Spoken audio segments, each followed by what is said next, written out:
I'd like to throw it open to the all our business leaders to seek some clarification from Harvard.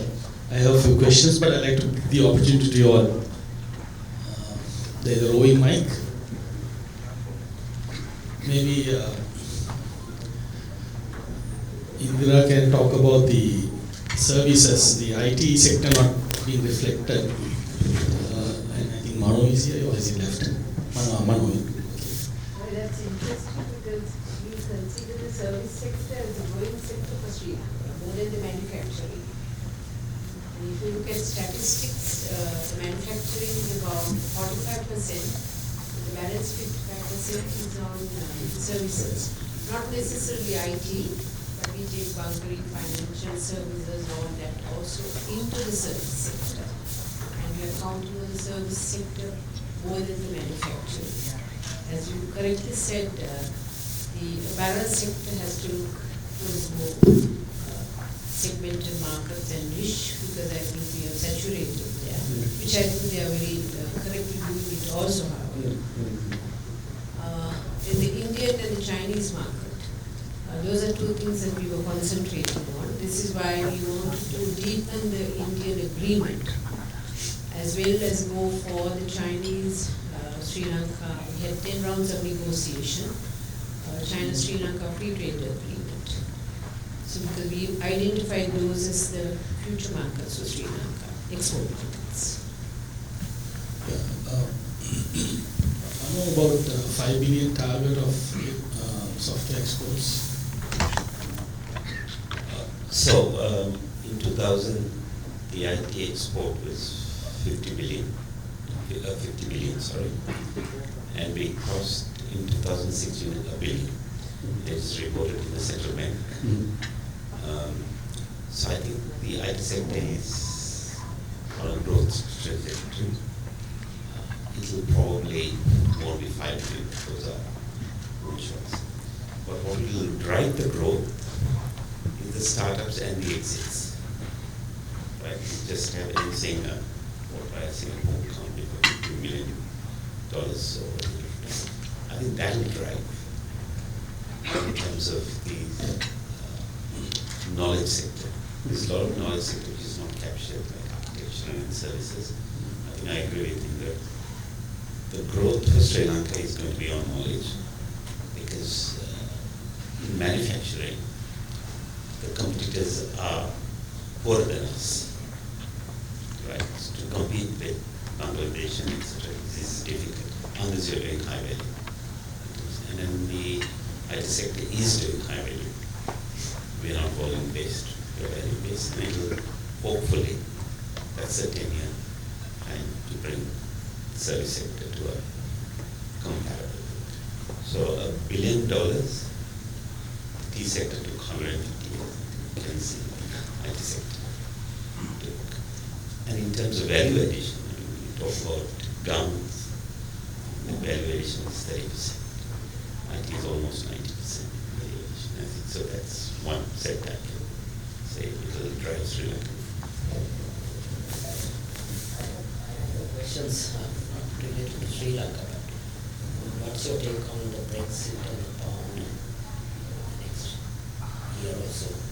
And then today the US delisted China as a non-currency manipulator. What does that mean? The second one is actually very straightforward, that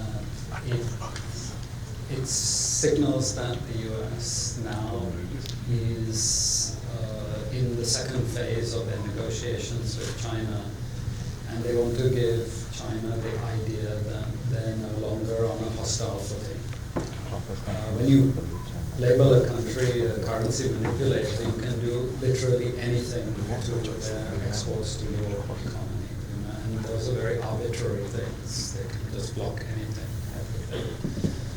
I think what they're doing is they're signaling that they're open for the new rounds of discussions, which will be fundamentally about intellectual property. That's what I'm guessing.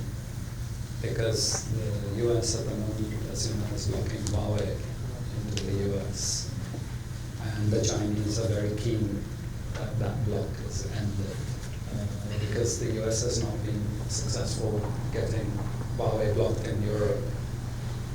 And it doesn't look like that strategy is working in any way whatsoever. So what I think the Chinese have made concessions, but the US is now taking the position, okay, we can do business because they've conceded on a number of fronts, and they will now move to that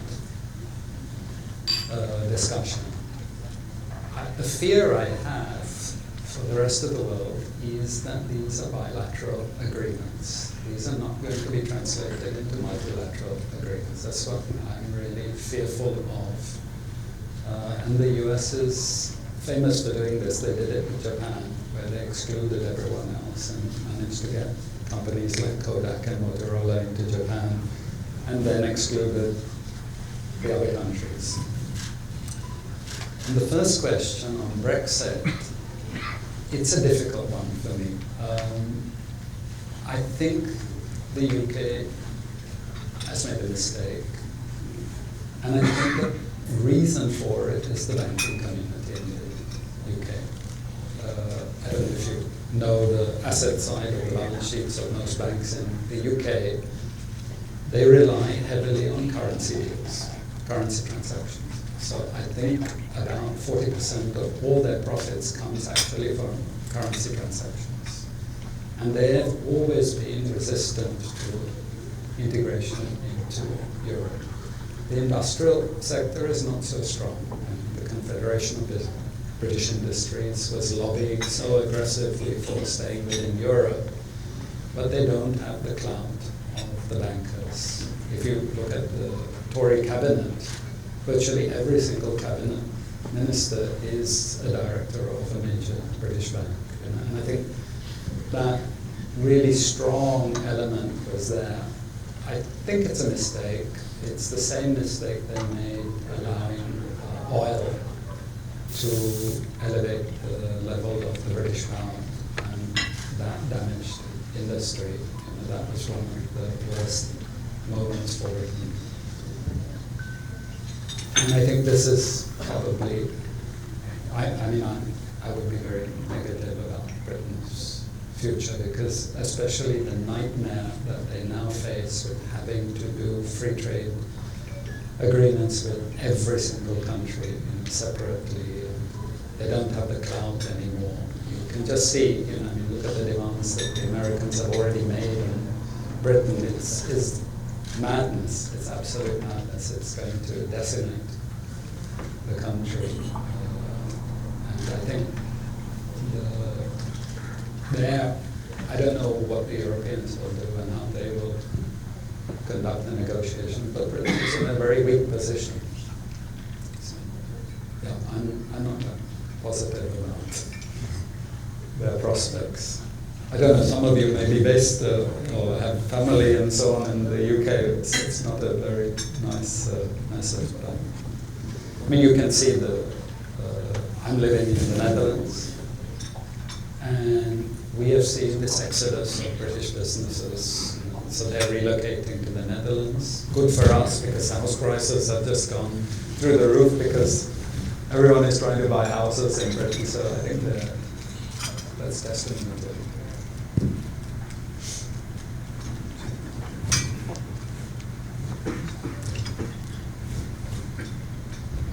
Just a suggestion, because I think you're quite good at looking out of the box. Is it possible, the President has just announced that he's going to try and double tourism on the one hand and go for sort of 10 billion revenue. But if you couple that with the strategy of looking at Hong Kong, which is in shambles, and the 1,600 multinationals there with an aggressive policy towards FDI, and because if we can be nimble enough with India and China and whatever relationships we have there, to push the tourism numbers just out of China and India, is there any possibility that we can buck the trend? I think so. Long term, I don't have any doubts. I think if there's a concerted effort if there are major policy initiatives, but the support, that's what I mentioned, is the support. I don't see why not. But I always think with tourism, there are certain limits. I mean, these are actual natural limits to those numbers. Maybe we're nowhere near the limits yet, but that's not something that goes on forever, expanding forever. But certainly targeting, diversifying away from Europe and the US and targeting India and China, that's a must. That's a must for Sri Lanka. Again, what I did mention is that there must be contingency plans to help the tourism industry to overcome what is likely to be a very severe period, because there will be a downturn in local tourist numbers. We already see it. Actually, it's quite self-evident. So it doesn't matter even if you go and approach the Chinese and they're very receptive and so on. Those numbers are going to decline. They've declined everywhere. The Chinese arrivals in Europe have fallen quite significantly, so I don't see why.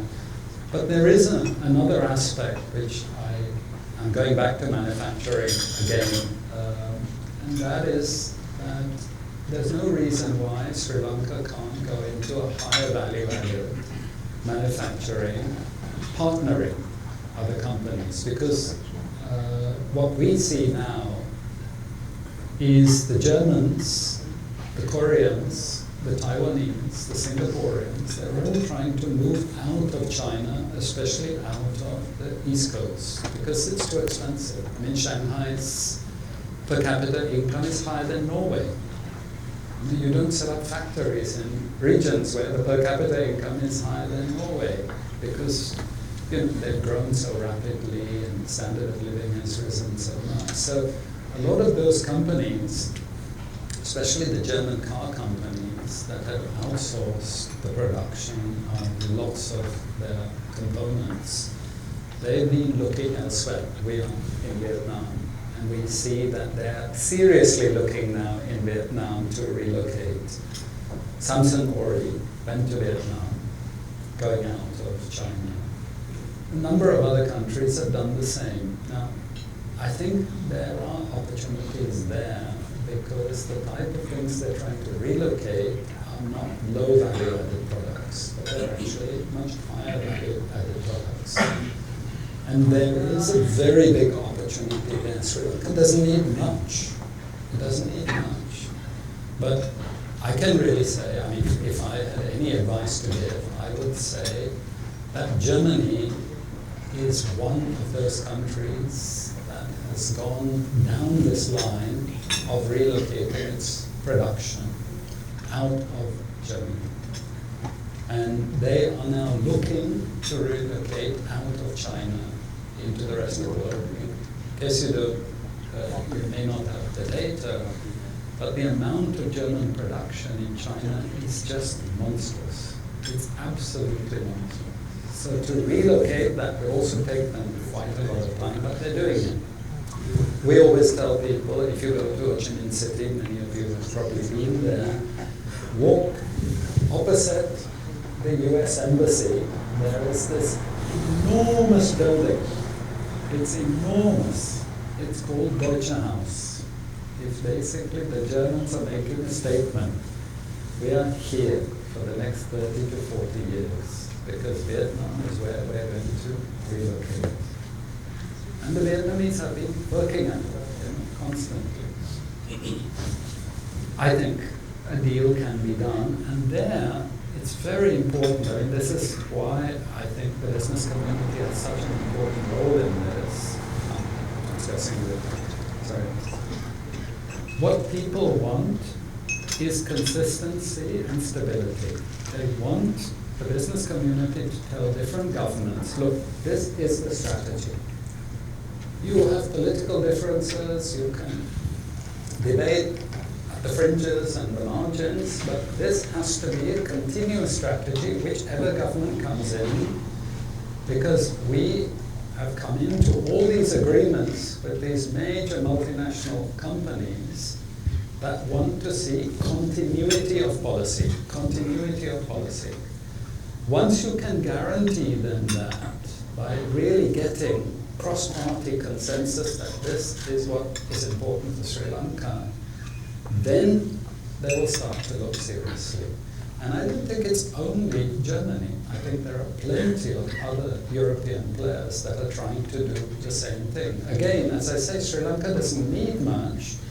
Its great advantage is not the cheap labor, but the logistics and the quality of knowledge and the high level of training in Sri Lanka makes them more amenable to those high value added products. And there, I think the investment by the government, making sure that the foreigners are attracted to come in the first place.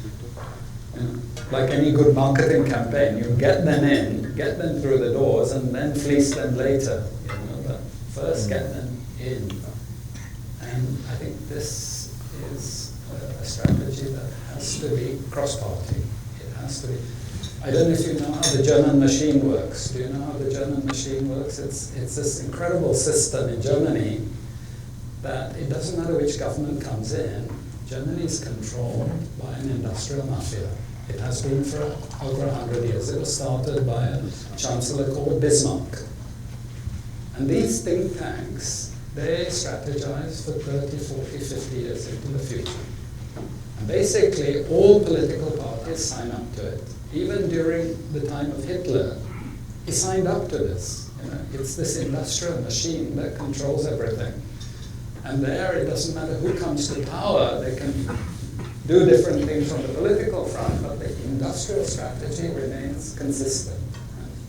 Moving forward with the integration of universities and policymakers and so on. I think that is what the foreigners miss in Sri Lanka, which they're now getting in Vietnam. That consistency and continuity. Naturally, because it's not a democratic system, so they don't even have to worry about that. But I don't think the democratic system is an impediment to that. As I say, look at Germany. Look at Japan. They do the same thing. There's that continuity. However, just want to, there is this perception that last year was very bad because of politics and governance. And and this new, I'm asking this because you are forecasting recession next year or this year, and Sri Lanka will follow suit. There is this belief that we are having an underperforming economy, and this new government coming on board will be able to sort of unleash that growth potential. Given that mindset, you think still Sri Lanka will be facing a sort of a challenging year in terms of growth? Yes, I think all countries do. I mean, we are in a global economy in which all countries face roughly the same forces. So everyone goes down. China will also go down. There's absolutely no doubt China will go down. The question is the degree. And what normally happens in countries like Vietnam and China and so on is they put cushions for the sectors that they value the most. So they provide a lot of concessional working capital finance to make sure that there are no liquidity shortages causing major ruptures in the sectors that they want to sustain. Other sectors have to fend for themselves, but the strategic sectors, they cushion. And there are lots of different ways in which they cushion them.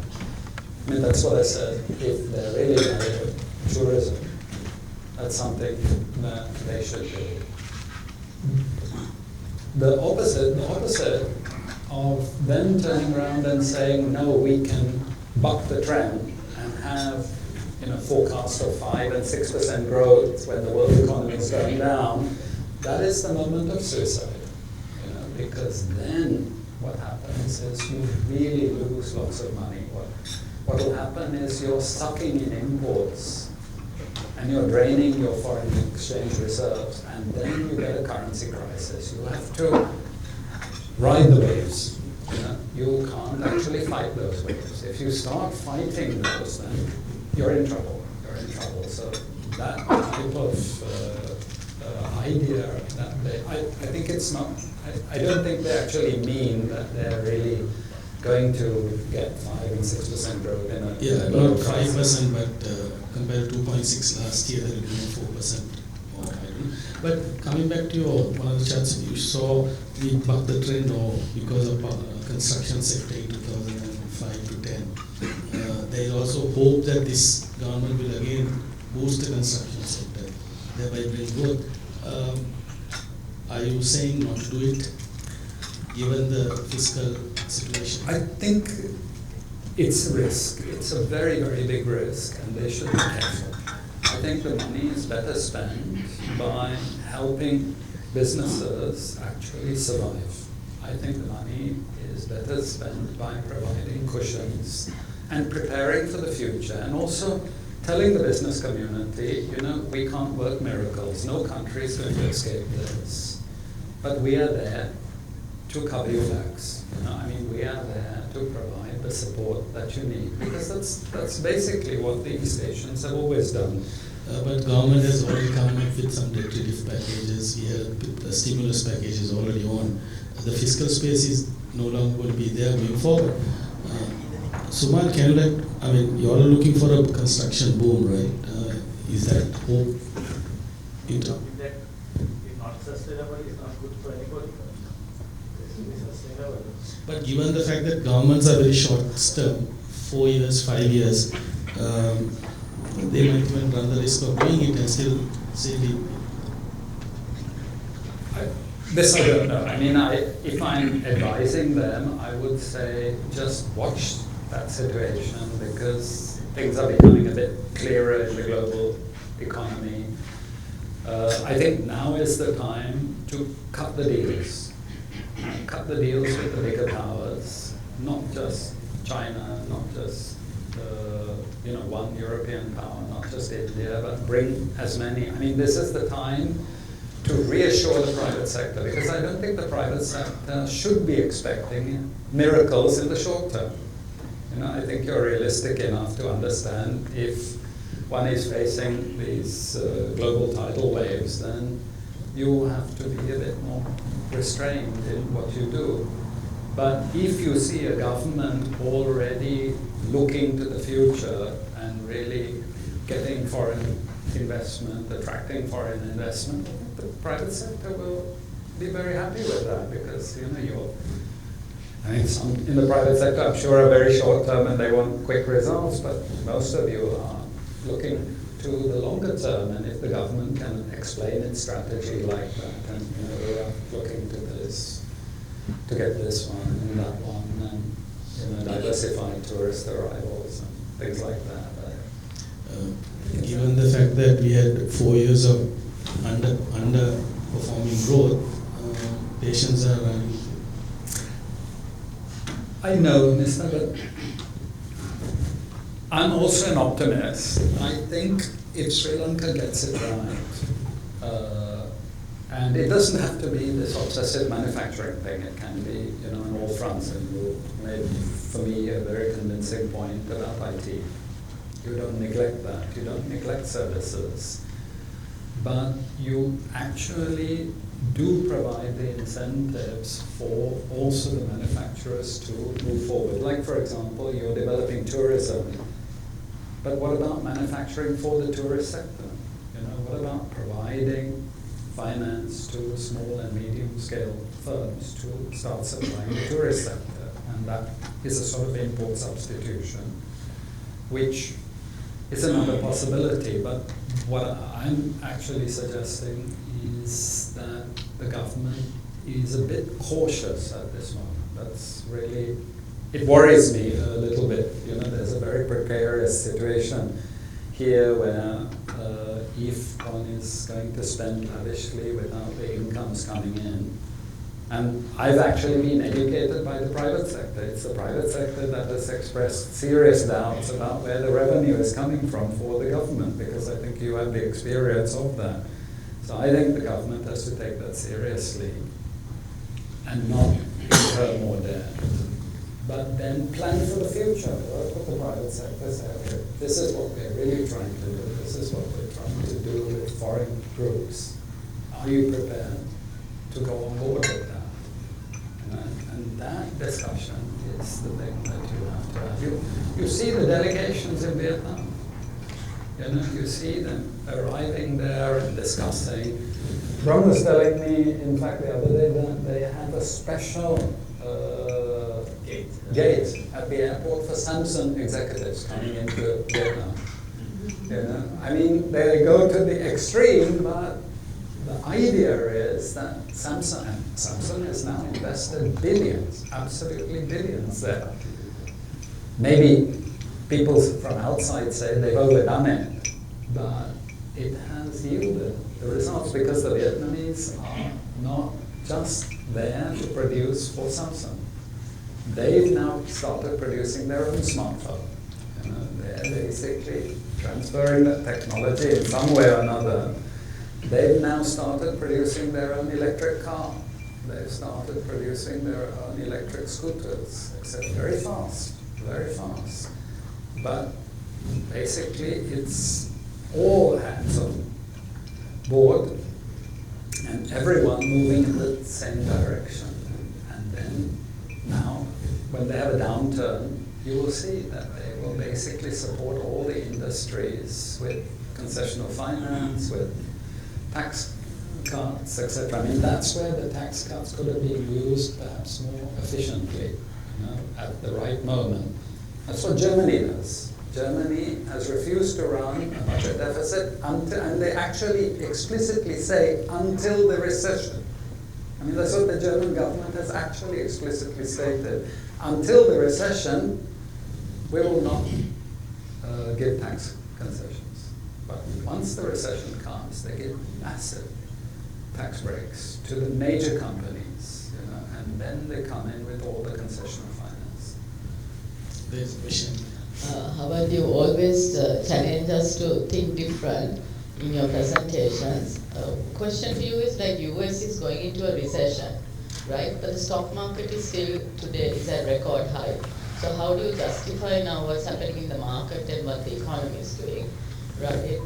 And second is, how do you see now if the dollar is weakening, where would the money flow? I mean, do you think emerging markets and frontier markets, it would be an opportunity in this whole thing? Absolutely. I think it will come one day. There will be a reversal because this is excessive amounts of money into the US markets. And basically, it's not just that the US companies are very attractive. It's really what has happened is they have taken out of the world of investors one entire asset class. That asset class is bonds. If you look at it historically, bonds have accounted for roughly 60% of all financial assets. 60%. But now nobody touches bonds because they're zero on negative interest. So what has happened is generally there's been a shift into equities and property. And that has to rebalance at one time. We have some data. If you look historically in the US, the dividend yield in the US was historically 4.8%. It's now down to 1.8%. The reason is because the opportunity cost is zero interest on a bond. So the dividend can go lower and lower and lower, but obviously this is a bubble. This is a historic bubble. When it unravels, it will take a very, very long time, and then you ask the most important question is, so where is that money going to in the future? Well, it actually has already started moving to emerging markets and frontier markets, because if you look at what's happening to developing country debt, it has risen very sharply. Because even though there's a currency risk, it's worth it. I mean, let's just give you an example. If you go to Vietnam, you can get what is in effect a dollar return of about 5 to 6%. And very safe, because these are actually government backs. The Vietnamese currency against the dollar has been fairly stable. Now, you see, foreigners are actually moving into developing country debt. The future will be they'll be looking also for returns in equities. That's the worry for Sri Lanka, because Sri Lanka's market is so small that any quantity coming in is going to blow its sky. You remember, well, I think there are only a few of us who remember the early 90s.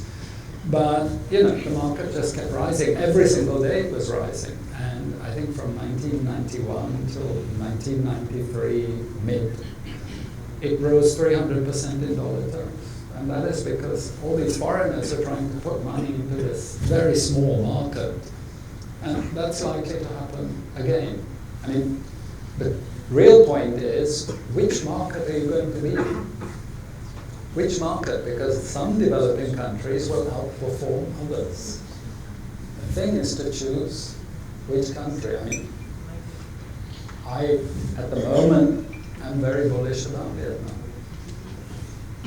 Manufacturing. On the question of FDI, as a nation, as you know, we have failed on attracting FDI. What do you think that needs to be done to increase the inflow of FDI into Sri Lanka? I mean, apart from ease of doing business, the nature of the policy, what do you think that needs to be? That's more difficult for me, because I think there are people here who are better placed to answer that. But I just go back to what I mentioned about attracting the Germans here. There is a lot of relocation that's likely to take place in a crisis. I don't know if many of you may have studied the history of the 1920s and 30s.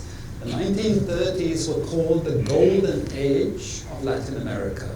It was the age when capital went from the US to all the Latin American countries. What happens in a global crisis is capital, and this is foreign direct investment capital, is ready to migrate, because they want to relocate a lot of their production out of expensive areas into cheaper areas.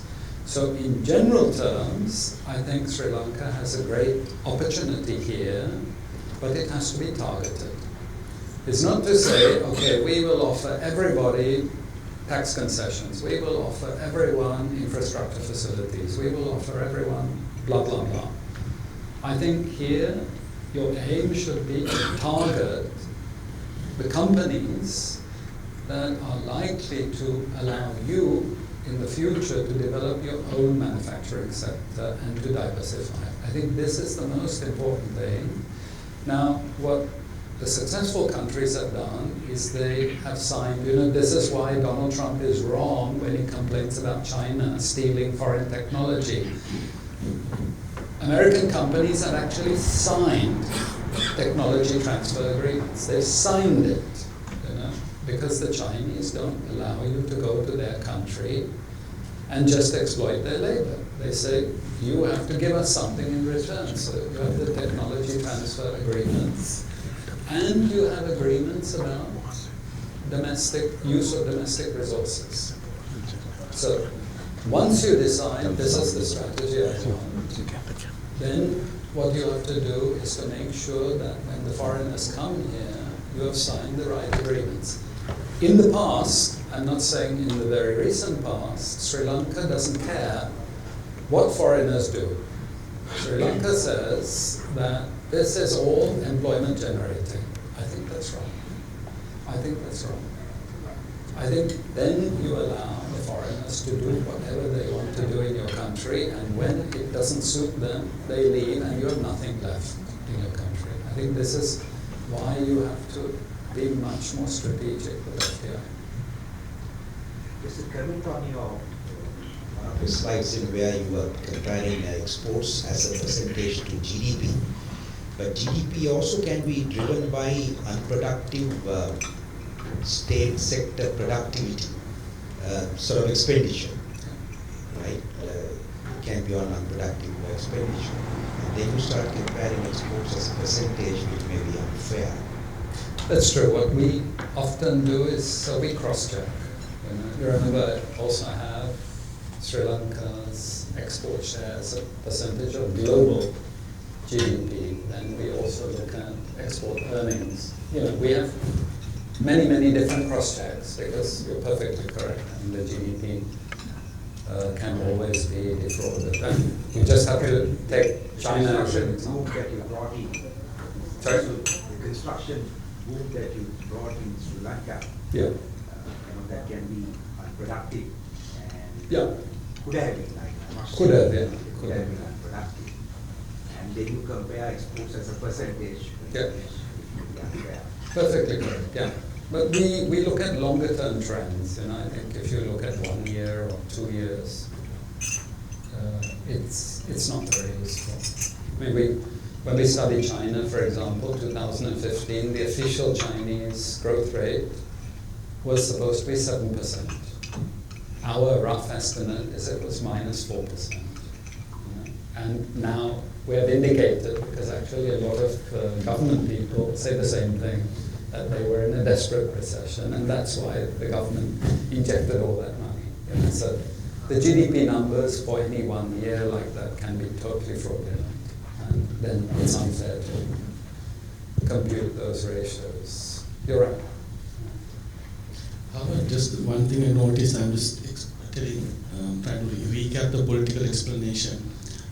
You showed that the public, the foreign debt reduced in up to 2014, and then it went up. When the previous regime took office, they said $1 billion worth of borrowing was parked in various state institutions, and the explanation they gave is that they were borrowing more to repay the old debt. Right. Okay. So that's why the debt has gone up. I don't know what this new government is going to do, whether they'll have another political explanation.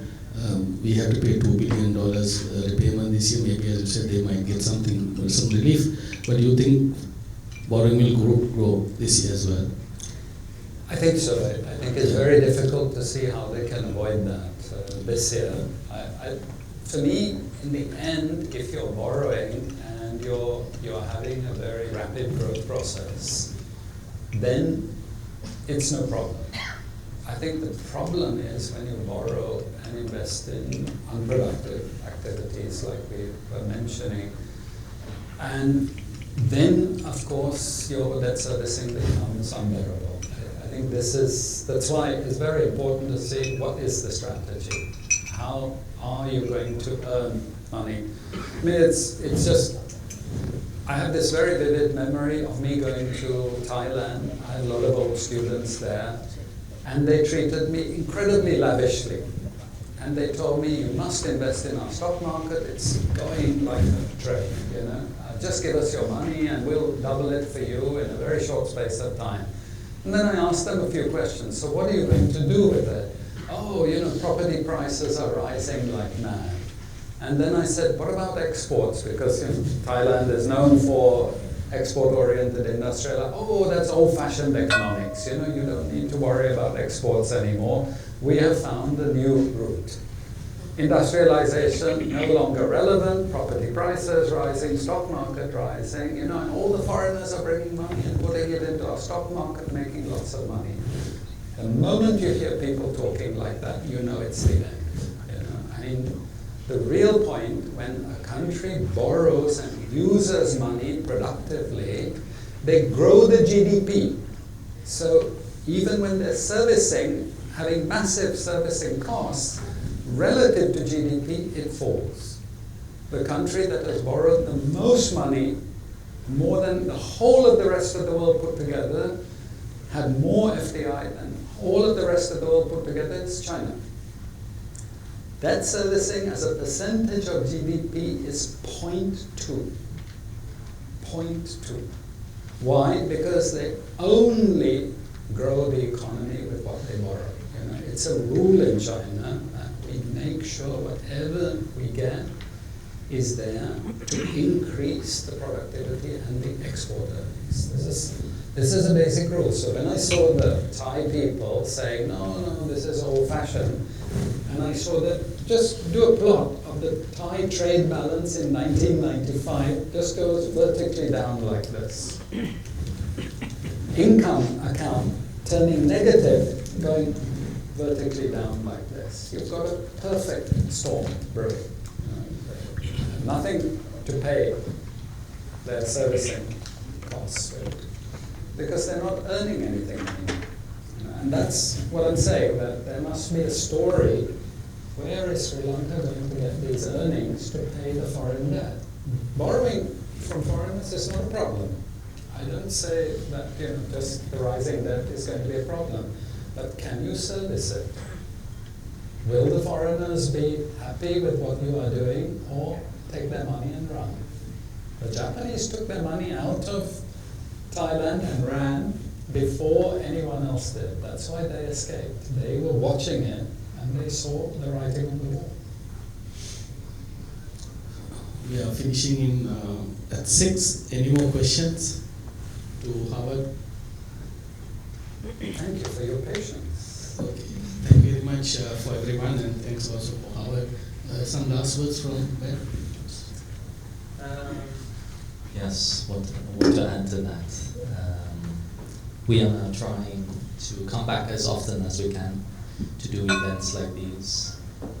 Because, as was mentioned at the start, it's important for us to not see this as a one-off event, but really the need to keep discussing this, because every time we do a presentation like this, there's so much more new information that we're looking at, that we can see this real need to do this on a very frequent basis. And this is what we are trying to set out for the future, and we hope to, of course, see many of you back at future events. Thank you.